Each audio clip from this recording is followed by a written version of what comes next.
No one expected the moment to unfold the way it did. Not the fans watching from a distance, not the staff members rushing around backstage, and certainly not Lee Min-ho or Kim Go-eun. It began as just another industry celebration, the kind that brought together Korea's brightest stars under glittering lights and flashing cameras. A night meant for applause, speeches, and perfectly staged smiles. But what happened between them was not staged. It was real, raw, and devastating. Kim Go-eun arrived quietly that evening, her elegance understated but undeniable. She wore a soft expression, the kind that always made people feel at ease. Yet beneath that calm surface, she carried a heaviness no one else could see, not at first. No one expected the moment to unfold the way it did, not the fans watching from a distance, not the staff members rushing around backstage, and certainly not Lee Min-ho or Kim Go-eun. It began as just another industry celebration, the kind that brought together Korea's brightest stars under glittering lights and flashing cameras. A night meant for applause, speeches, and perfectly staged smiles. But what happened between them was not staged. It was real, raw, and devastating. Kim Go-eun arrived quietly that evening, her elegance understated but undeniable. She wore a soft expression, the kind that always made people feel at ease. Yet beneath that calm surface, she carried a heaviness no one else could see, not at first. She greeted colleagues, exchanged polite bows, and answered questions with warmth.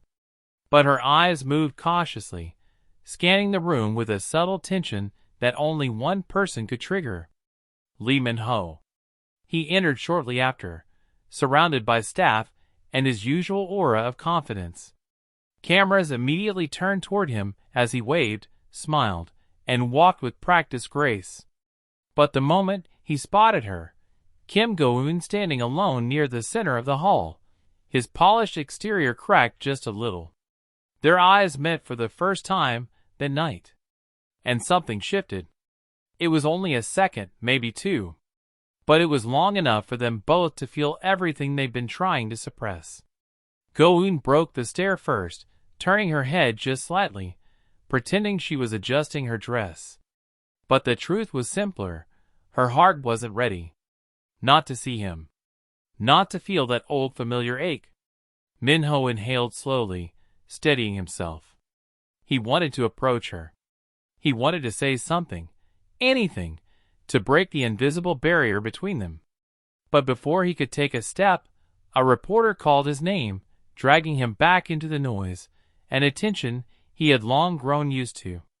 And just like that, they drifted into separate corners of the same room. For the first hour, they moved through the event as if choreographed never to cross paths. She gave reserved smiles. He laughed a little too loudly at one conversation. They avoided each other gracefully, a dance they had mastered far too well. But fate, or maybe guilt, didn't let it stay that way. During a break between award segments, Go-eun stepped into a quieter hallway seeking air. She leaned against the wall, closing her eyes for a moment, breathing in slowly. She didn't hear his footsteps. She didn't expect him to be there. When she opened her eyes, Lee Min-ho was standing at the other end of the hallway, looking at her as if seeing her for the first time after years apart. They froze. Both caught off guard. Both unprepared.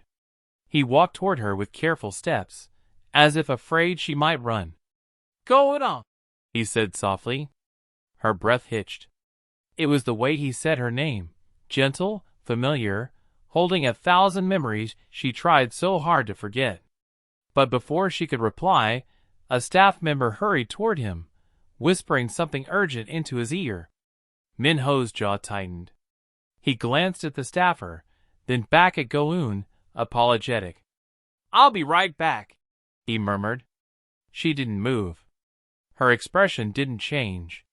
But inside, something cracked. He turned away. Just for a moment.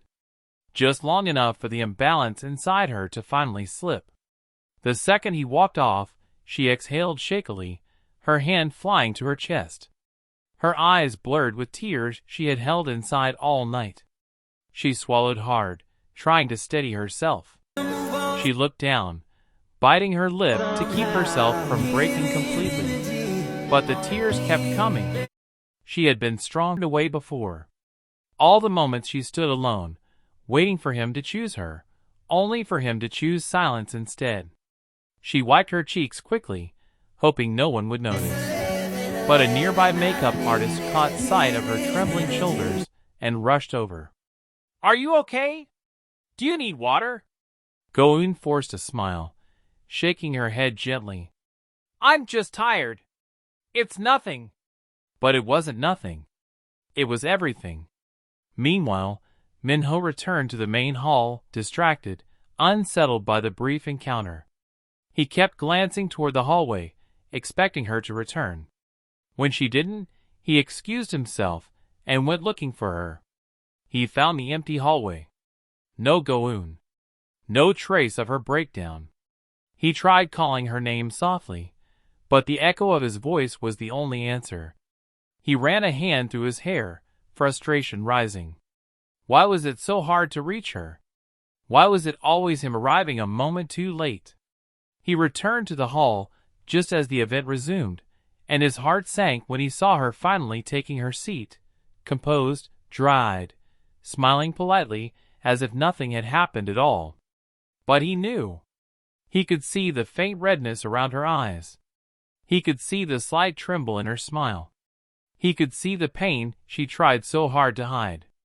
Awards passed, speeches ended, photos were taken. But Minho barely registered any of it.